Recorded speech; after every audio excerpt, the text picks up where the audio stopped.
Hello friend, स्वागत है आपका एनक्यू स्टडी यूट्यूब चैनल पर। सक्षमता परीक्षा से संबंधित जो है यह सामान्य अध्ययन का प्रश्न लेकर के हम आए हैं आप लोगों के सामने। अब हम लोग इससे रिलेटेड जो एक एक महत्वपूर्ण प्रश्न होगा उसको सभी को उत्तर की व्याख्या के साथ देखेंगे। सक्षमता परीक्षा में अब समय नहीं है, अब हम लोग एक एक महत्वपूर्ण प्रश्नों को देखते हैं उसके उत्तर की व्याख्या के साथ। तो आइए चलते हैं प्रश्न की ओर। हमारे स्क्रीन पर जो पहला क्वेश्चन है वह यह है कि गौतम बुद्ध का जन्म निम्नलिखित में से किस स्थान पर हुआ था। तो गौतम बुद्ध के जन्म के बारे में हम सभी जानते हैं कि गौतम बुद्ध का जन्म जो है वो नेपाल के लुम्बिनी वन में हुआ है, कपिलवस्तु के लुम्बिनी वन में। यानी ऑप्शन नंबर जो इस पहला नंबर क्वेश्चन का होगा वह ऑप्शन नंबर ए के रूप में सबसे सही उत्तर जाना जाएगा। और गौतम बुद्ध को जो ज्ञान की प्राप्ति हुई है वो बिहार के गया जिला में ज्ञान की प्राप्ति हुई है। और फिर वहाँ से जो है उन्होंने आगे अपना सारनाथ में पहला उपदेश दिया है। तो इस प्रकार जो है गौतम बुद्ध से जो संबंधित जितने भी प्रश्न हैं, चाहे वो बुद्ध धर्म से हो, जैन धर्म से हो या इतिहास हो, भारतीय राष्ट्रीय आंदोलन हो, सभी को हम लोग एक एक करके कराते हैं। आपसे रिक्वेस्ट करते हैं कि अगर आप हमारे चैनल पर अब तक नए हैं तो प्लीज़ आप चैनल को सब्सक्राइब जरूर कर लीजिएगा। अगले प्रश्न की ओर बढ़ते हैं। क्वेश्चन नंबर दूसरा है हमारे स्क्रीन पर कि महावीर ने पार्श्वनाथ के सिद्धांत में नया सिद्धांत क्या जोड़ा था। जो पार्श्वनाथ का सिद्धांत था, महावीर जो है वह जैन धर्म के 24वें तीर्थंकर हुए हैं। तो उसमें उन्होंने पार्श्वनाथ के पहले जो ये थे तीर्थंकर वो ऋषभदेव हैं। और ये पार्श्वनाथ के सिद्धांत में इन्होंने कौन सा ये जोड़ा है। तो दूसरा नंबर प्रश्न का जो करेक्ट आंसर होगा कि महावीर स्वामी के द्वारा जो है जोड़ा गया है वो ब्रह्मचारी, यानी ऑप्शन नंबर बी। दूसरा नंबर प्रश्न के लिए करेक्ट आंसर क्या होगा? ऑप्शन नंबर बी सबसे सही उत्तर जाना जाएगा। अगले प्रश्न की ओर बढ़ते हैं हम लोग। नेक्स्ट क्वेश्चन देखते हैं कौन सा है। अगला प्रश्न देखते हैं, तीसरा नंबर प्रश्न है हमारे स्क्रीन पर कि श्वेतांबर और दिगंबर का संबंध किस धर्म से है। ये जो ऑप्शंस हैं हमारे पास कि बौद्ध धर्म से है, जैन धर्म से है, ईसाई या फिर इस्लाम से। तो श्वेतांबर और दिगंबर जो है यह एक ही धर्म के दो संप्रदाय हुए हैं, दो समूह हुए हैं, समुदाय।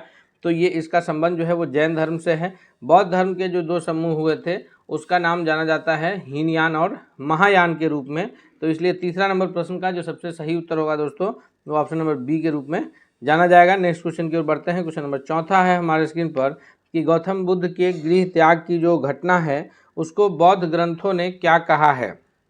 तो गौतम बुद्ध जब गृह त्याग किए थे, घर से निकले थे ज्ञान की खोज में, तो वो पहुँचे थे गया, जहाँ जो है नंजरा नदी के तट पर आपको ज्ञान की प्राप्ति हुई थी। वह घटना जो कहलाता है वह महाभिनिष्क्रमण के नाम से जाना जाता है। यानी चौथा नंबर प्रश्न का option number A correct answer होगा। और उसके बाद गौतम बुद्ध के द्वारा जो प्रथम उपदेश सारनाथ में दिया जाता है उस वह जो जाना जाता है वो धर्म चक्र परिवर्तन के द्वारा जाना जाता है। फिर उसके पश्चात जो है महापरिनिर्वाण की जो घटना है, यानी जो गौतम बुद्ध के प्राण त्याग की घटना है जिसे महापरिनिर्वाण के रूप में जानते हैं। तो ये महत्वपूर्ण घटनाएं हैं जिसके अलग अलग ग्रंथों ने संकलित किया है। अगले प्रश्न की ओर बढ़ते हैं हम लोग। नेक्स्ट क्वेश्चन है हमारे स्क्रीन पर, क्वेश्चन नंबर 5वां है कि ऋग्वेद के पुरुष सूक्त में सर्वप्रथम किस वर्ण का उल्लेख मिला है। ऋग्वेद में जो है वो 4 प्रमुख वर्णों में लोगों को बांटने के रूप में जाना जाता है कि जो ऋग्वेद के अनुसार जो है ये 4 वर्णों में समाज विभाजित था। तो उसमें से पुरुष सूक्त में जो सर्वप्रथम जिस वर्ण का उल्लेख मिलता है वह शूद्र है। यानी 5वां नंबर प्रश्न का correct answer option number D के रूप में जाना जाएगा। और 4 जो वर्णों में बंटवारा हुआ था वह इन्हीं 4 वर्णों में हुआ था, ब्राह्मण, क्षत्रिय, वैश्य और शूद्र के रूप में। नेक्स्ट क्वेश्चन की ओर बढ़ते हैं। अगला प्रश्न देखते हैं। क्वेश्चन नंबर 6 है कि प्रथम बौद्ध संगीति का आयोजन कहाँ हुआ था। 4 बौद्ध संगीतियाँ हुआ है जिसका आयोजन जो है अलग अलग शहरों में हुआ है। उसमें से प्रथम बौद्ध संगीति का जो आयोजन है वह राजगीर में हुआ है, या जिसे राजगिरी के रूप में जानेंगे। दूसरी बौद्ध संगीति का आयोजन जो है यह पाटलिपुत्र में, दूसरी बौद्ध संगीति का आयोजन वैशाली में, और तीसरी बौद्ध संगीति का आयोजन पाटलिपुत्र में, और चौथी का जो है वो कुंडलवन कश्मीर में हुआ है। तो इस प्रकार से हम लोग ये याद रखेंगे 4 प्रमुख बौद्ध संगीतियाँ हैं जिसमें पहला का आयोजन राजगीर, दूसरा का वैशाली, तीसरा का पटना या पाटलिपुत्र कहिए, और चौथा का श्रीनगर। अगले प्रश्न की ओर बढ़ते हैं। नेक्स्ट क्वेश्चन देखते हैं। क्वेश्चन नंबर 7वां है कि त्रिपिटक किस धर्म से संबंधित ग्रंथ है। तो त्रिपिटक, शुद्ध पिटक और धम्म पिटक ये 3 प्रमुख पिटक ग्रंथ हैं। तो ये जो ग्रंथ हैं ये किस धर्म से संबंधित ग्रंथ है? इसका correct answer option number B के रूप में जाना जाएगा कि त्रिपिटक, अभिधम पिटक और शुद्ध पिटक ये प्रमुख जो ग्रंथ हैं यह बौद्ध धर्म से संबंधित ग्रंथ हैं। अगले सवाल की ओर बढ़ते हैं हम लोग। नेक्स्ट क्वेश्चन देखते हैं। क्वेश्चन नंबर 8 है कि दिल्ली के किस सुल्तान को लाख बख्श कहा जाता है? ये जो सुल्तान का दिल्ली सल्तनत के सुल्तानों में किस सुल्तान को जो है वो लाख बख्श के रूप में जाना जाता है? 8वां नंबर प्रश्न का जो करेक्ट आंसर होगा वो कौन सा होगा? तो उसके दान की प्रवृत्ति के कारण जो है दिल्ली के सुल्तान कुतुबुद्दीन ऐबक को जो है वो लाख बख्श के रूप में जाना जाता है, यानी ऑप्शन नंबर डी जो है इस 8वां नंबर प्रश्न का सबसे सही उत्तर है कि लाख बख्श के नाम से कौन जाना जाता है? तो यह है कुतुबुद्दीन ऐबक। नेक्स्ट क्वेश्चन की ओर बढ़ते हैं। क्वेश्चन नंबर 9 है कि इंडिका के लेखक कौन है? इंडिका नामक पुस्तक के जो लेखक हैं वह है यूनानी ये बादशाह सेल्यूकस निकेटर का जो राजदूत था, जो चंद्रगुप्त मौर्य के दरबार में आया था भारत, तो वो ऑप्शन नंबर बी यानी मेगास्थनीज जो है वो इंडिका के लेखक हैं। वहीं जो चंद्रगुप्त मौर्य के प्रधानमंत्री थे कौटिल्य, जिनका अन्य नाम जो है चाणक्य या विष्णुगुप्त है, वो उन्होंने अर्थशास्त्र नामक पुस्तक लिखी है। तो इंडिका के लेखक जाने जाएंगे मेगास्थनीज और अर्थशास्त्र नामक पुस्तक के लेखक के रूप में जो जाने जाएंगे वो जाने जाएंगे कौटिल्य। और उसके बाद अगले प्रश्न की ओर बढ़ते हैं। अगला क्वेश्चन है, क्वेश्चन नंबर 10 है कि गुप्त काल में कौन सा चीनी यात्री भारत आया था? गुप्त काल को जो है वो सुनहरा काल के रूप में जाना जाता है। भारतीय इतिहास का जो सुनहरा दौर कहलाता है वह गुप्त काल के रूप में जाना जाता है। 10वां नंबर प्रश्न का जो सही उत्तर बनेगा, सबसे करेक्ट आंसर वह है ऑप्शन नंबर बी कि फाहियान जो है वो गुप्त काल में भारत आने वाला चीनी यात्री है, यानी 10वां नंबर प्रश्न का ऑप्शन नंबर बी जो है वो सबसे सही उत्तर होगा दोस्तों। नेक्स्ट क्वेश्चन की ओर बढ़ते हैं। अगला प्रश्न देखते हैं। क्वेश्चन नंबर 11 है कि भारत में सती प्रथा का आंखों देखा हाल किसने प्रस्तुत किया है? सती प्रथा को जो बैन किया गया वो 1929 में लॉर्ड माउंटबेटन के द्वारा, और ये जो आंखों देखा हाल किसने प्रस्तुत किया है? 11वां नंबर प्रश्न का करेक्ट आंसर क्या होगा? तो इसका जो सबसे सही उत्तर होगा कि वह इब्ने बतूता ने इसका जो है आंखों देखा हाल प्रस्तुत किया है। यह मोरक्को का यात्री था जो भारत का सफ़र किया था। अलबरूनी जो है ये इसने किताबुल हिंद लिखा है। तो 11वां नंबर प्रश्न का correct answer option number A के रूप में जाना जाएगा। ये इब्ने बतूता ये कहाँ का यात्री था? तो यह मोरक्को का यात्री था। अगले प्रश्न की ओर बढ़ते हैं हम लोग। नेक्स्ट क्वेश्चन देखते हैं। क्वेश्चन नंबर 12 है कि दिल्ली सल्तनत का अंतिम सुल्तान कौन था? दिल्ली सल्तनत का अंतिम सुल्तान जिसके बाद जो है वह वहाँ दिल्ली सल्तनत की शासन व्यवस्था समाप्त होती है, फिर उसके बाद जो है भारत पे मुगल वंश का शासन शुरू होता है। तो ये दिल्ली सल्तनत की जो शासन व्यवस्था है वो 1206 ईस्वी में गुलाम वंश के शासन से शुरू होता है और 1526 ईस्वी में जो है वह लोदी वंश के शासन से अंत होता है। पानीपत के प्रथम युद्ध में जो बाबर और इब्राहिम लोदी के बीच लड़ा गया था, जिसमें इब्राहिम लोदी की हार हुई और बाबर के द्वारा जो है भारत में मुगल शासन की स्थापना की गई। तो अर्थात 12वां नंबर क्वेश्चन के लिए correct answer option number D हो जाएगा कि दिल्ली सल्तनत का जो अंतिम सुल्तान है वह इब्राहिम लोदी है, जो कि पानीपत के प्रथम युद्ध में 1526 ईस्वी में हार गए थे और उसके पश्चात जो है भारत में मुगल सत्ता की शुरुआत हुई थी। अगले सवाल की ओर बढ़ते हैं हम लोग। क्वेश्चन नंबर 13 है कि संथाल ने किस वर्ष जो है संथालियों के द्वारा विद्रोह किया गया था? तो भारत में संथालियों के द्वारा जो प्रथम विद्रोह संथालियों के द्वारा जो विद्रोह हुआ है वह करेक्ट आंसर के रूप में जो जाना जाएगा 13वां नंबर प्रश्न का सबसे सही उत्तर वह है ऑप्शन नंबर सी के 1855 ईस्वी में 1855-56 में जो है वो संथाल विद्रोह हुआ है। तो संथालियों के द्वारा जो विद्रोह हुआ है वो 1855-56 में हुआ है। नेक्स्ट सवाल की ओर बढ़ते हैं। अगला सवाल देखते हैं। क्वेश्चन नंबर 14 है कि बंगाल में द्वैध शासन व्यवस्था की स्थापना किसके द्वारा की गई थी? जी हाँ दोस्तों, ये 14वां नंबर प्रश्न का सही उत्तर क्या होगा कि बंगाल में जो द्वैध शासन व्यवस्था की शुरुआत है यह किनके द्वारा किया गया है? तो इसका जो सबसे करेक्ट आंसर है 14वां नंबर प्रश्न का वह है कि रॉबर्ट क्लाइव महोदय के द्वारा जो है बंगाल में द्वैध शासन व्यवस्था की स्थापना की गई थी। यानी जो दीवानी मामले थे वो अंग्रेज देखते और जो फौजदारी के मामले थे वो बंगाल के नवाब को दिया गया था देखने के लिए, ताकि मारपीट जो झगड़ा की जो बात है वो अपना ये बंगाल के नवाब उसका निपटारा करेंगे। बाकी जो कर वगैरह वसूलने की बात थी उसके जो देख रेख का काम था वो ये अंग्रेजी कंपनी यानी ईस्ट इंडिया कंपनी उसकी देखरेख करती। द्वैध शासन व्यवस्था में इस प्रकार की व्यवस्थाएं थी। अगले सवाल की ओर बढ़ते हैं। क्वेश्चन नंबर 15 है कि बंगाल के और बिहार में अस्थाई बंदोबस्त शुरू करने का श्रेय किसे दिया जाता है। 3 प्रकार की व्यवस्थाएं जो है वह शुरू की गई थी, एक अस्थाई बंदोबस्त, एक महलवारी व्यवस्था और एक रैयतवाड़ी व्यवस्था। तो बिहार और बंगाल के क्षेत्रों में जो व्यवस्थाएं लागू थी वो था किस नाम से जाना जाता था, वह अस्थाई बंदोबस्त के नाम से जाना जाता था। और इसको जो शुरू किए थे 15वां नंबर प्रश्न का correct answer option number A के रूप में जाना जाएगा कि लॉर्ड कॉर्नवालिस के समय में यह व्यवस्था बिहार में शुरू हुई थी। नेक्स्ट क्वेश्चन की ओर बढ़ते हैं। क्वेश्चन नंबर 16 है कि रैयतवाड़ी व्यवस्था में भूमि का स्वामी कौन होता था। तो इस प्रश्न का करेक्ट आंसर क्या होगा।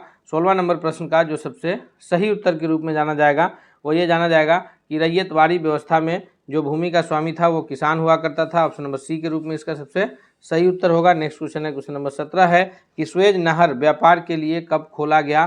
तो 17वां नंबर प्रश्न का जो सबसे करेक्ट आंसर के रूप में जाना जाएगा दोस्तों, यह जाना जाएगा ऑप्शन नंबर बी के स्वेज नहर जो है यह 1869 ईस्वी में सबसे पहले व्यापार के लिए खोला गया था। 17वां नंबर क्वेश्चन का सबसे correct answer option number B के रूप में जाना जाएगा। स्वेज नहर खुलने के कारण जो है एशिया और यूरोप के बीच जो है वह दूरी सबसे कम हो गया था, यानी सबसे कम स्वेज नहर खुलने के कारण एशिया और यूरोप के बीच की दूरी घट गई थी, जिससे व्यापार जो है वह आसान हो गया था। अगले सवाल की ओर बढ़ते हैं। क्वेश्चन नंबर 18 है कि अंग्रेजों ने बंगाल का विभाजन कब किया था।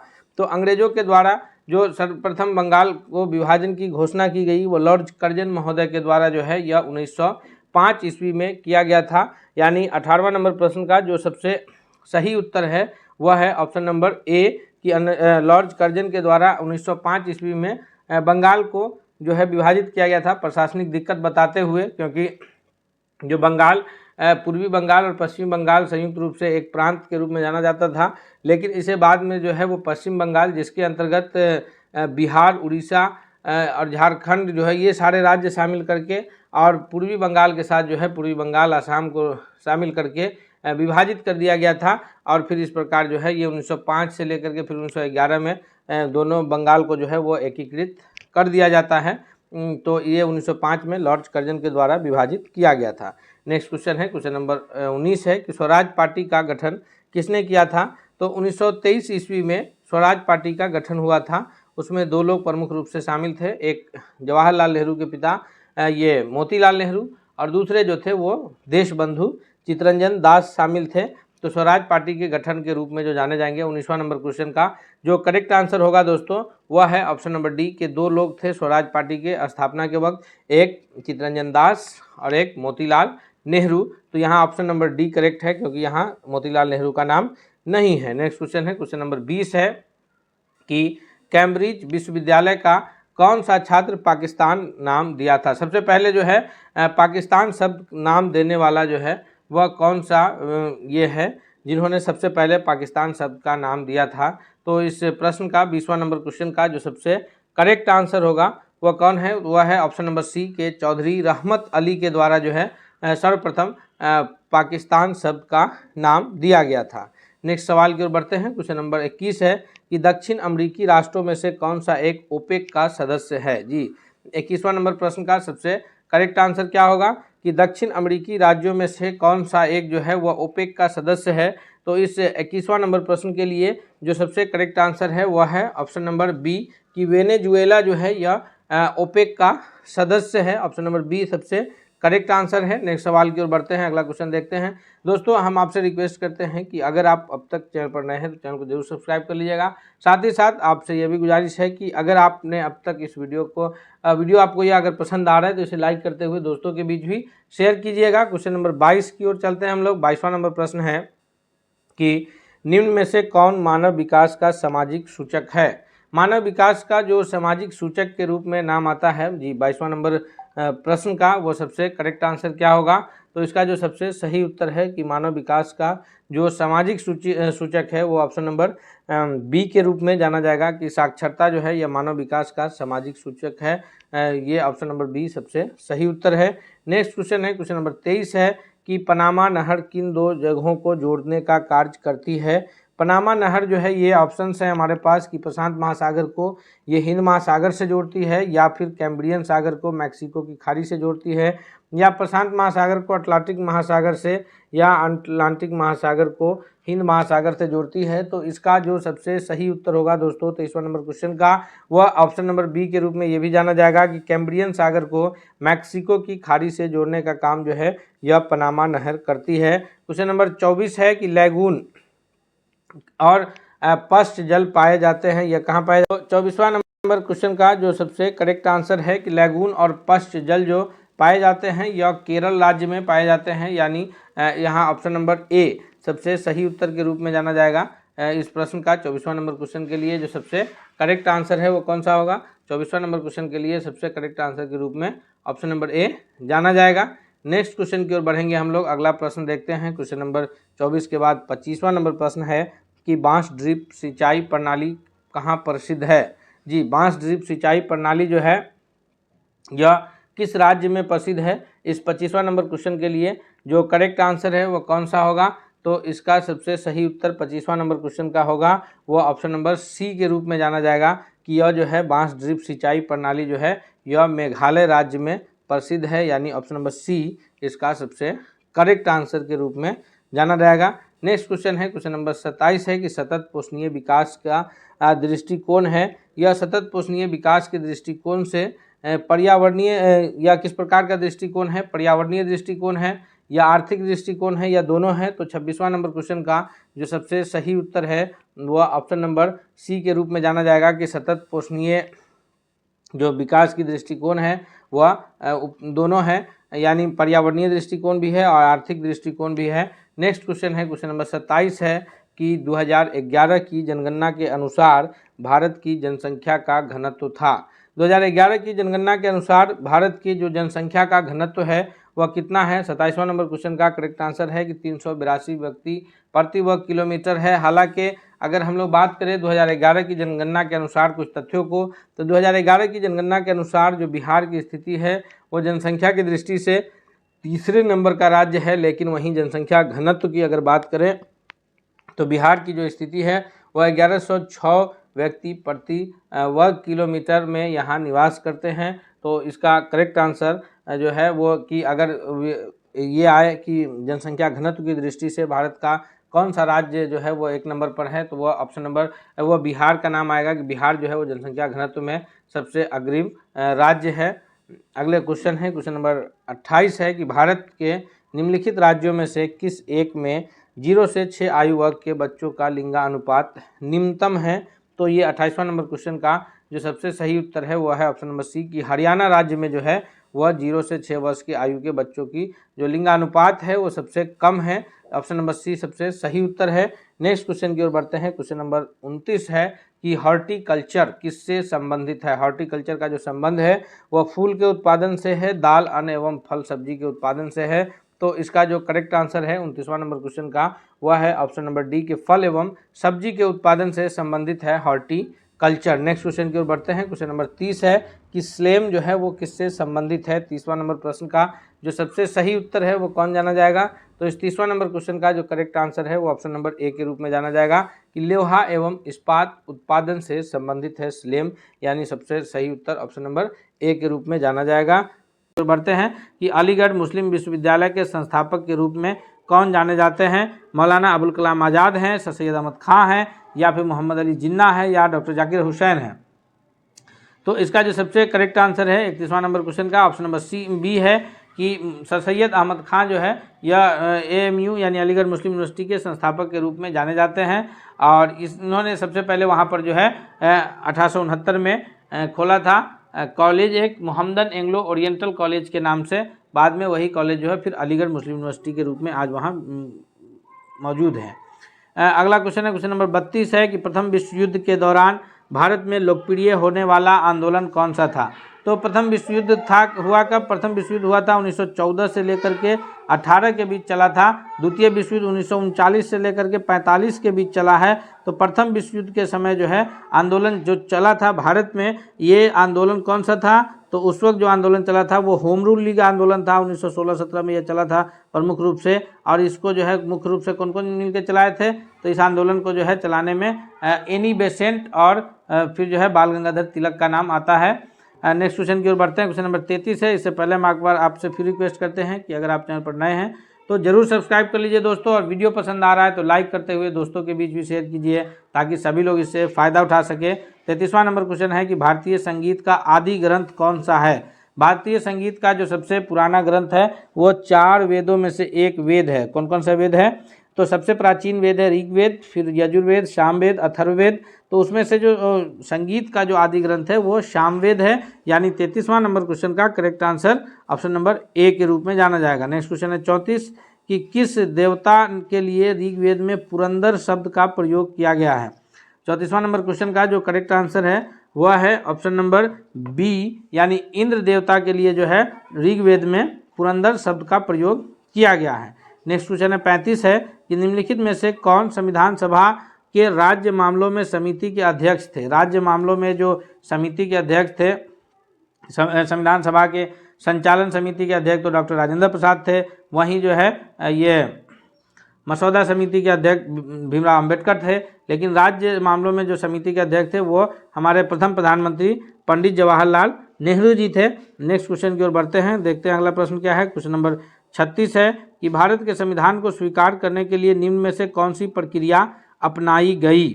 तो इसका जो सबसे सही जवाब है कि इसे तब स्वीकार किया गया जब इस पर संविधान सभा के सदस्यों का हस्ताक्षर तथा अध्यक्ष के हस्ताक्षर हो गए, या फिर इसे गवर्नर जनरल को उसकी सहमति के लिए सौंप दिया गया, या इसे स्वीकार किया गया जब अंतरिम सरकार ने अनुमोदित कर दिया, या इसे अनुमोदन के लिए जनता को सौंप दिया गया। तो करेक्ट आंसर जो है वो ऑप्शन नंबर ए के रूप में जाना जाएगा कि इसे तब स्वीकार किया गया जब जो है इसका option number A correct answer होगा कि इसे तब स्वीकार किया गया जब सभी सदस्यों तथा अध्यक्ष के हस्ताक्षर इस पर हो गए। नेक्स्ट क्वेश्चन है, क्वेश्चन नंबर 37 है कि बैंकों का राष्ट्रीयकरण कब हुआ था। जितने भी बैंक थे उनका राष्ट्रीयकरण जो हुआ है वह 1969 में हुआ है। इसका सबसे सही जवाब जो है 37वां नंबर क्वेश्चन का ऑप्शन नंबर बी है कि 19 जुलाई 1969 को सभी बैंकों का राष्ट्रीयकरण हुआ था। क्वेश्चन नंबर 38 है कि मंदिर निर्माण की कला का जन्म सर्वप्रथम कब हुआ। मंदिर निर्माण की कला का जो जन्म है वह मौर्यों के काल में हुआ, गुप्तों के काल में, या फिर कुषाण के काल में, या सैंधव काल में। तो 38वां नंबर क्वेश्चन का जो सही उत्तर है ऑप्शन नंबर बी है गुप्त काल। गुप्त काल को जो है वो सुनहरा दौर के रूप में जाना जाता है। बी जो है सबसे सही जवाब है। नेक्स्ट क्वेश्चन की ओर बढ़ते हैं। क्वेश्चन नंबर 39 है कि चंद्रगुप्त द्वितीय ने किस विजय की खुशी में चांदी के विशेष सिक्के जारी किए थे।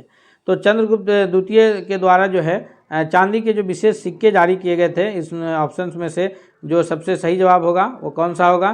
तो इसका 38वां नंबर प्रश्न का जो सबसे सही उत्तर है वह है ऑप्शन नंबर बी कि हुनों को परास्त करने के बाद जो है चंद्रगुप्त मौर्य के द्वारा चांदी के विशेष सिक्के जारी किए गए थे। नेक्स्ट क्वेश्चन है 40 है कि फाहियान जो कि फू कोकी की रचना की है और ह्वेनसांग ने सी यू की रचना किए हैं। ये 2 चीनी यात्री है जो शिक्षा प्राप्त करने के लिए बिहार आए थे। तो इन्होंने फाहियान की जो पुस्तक है फू कोकी वो उसकी किसका विवरण उसमें मौजूद है।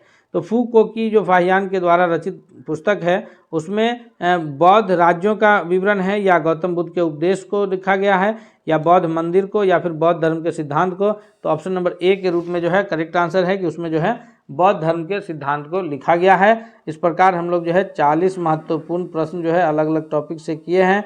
हम उम्मीद करते हैं कि यह प्रश्न आपके लिए बहुत ही लाभकारी और हितकारी साबित होगा। इसलिए चलते चलते आपसे रिक्वेस्ट है कि अगर आप अब तक चैनल को सब्सक्राइब नहीं किए हैं तो प्लीज़ आप चैनल को सब्सक्राइब करके बेल आइकन को दबा लीजिए। तथा साथ ही साथ अगर आपको यह वीडियो पसंद आया है तो दोस्तों के बीच शेयर करते हुए आप इसे कमेंट करके भी बताएं कि यह वीडियो आपको कैसा लगा। मिलते हैं अगले सेट के साथ, तब तक के लिए धन्यवाद।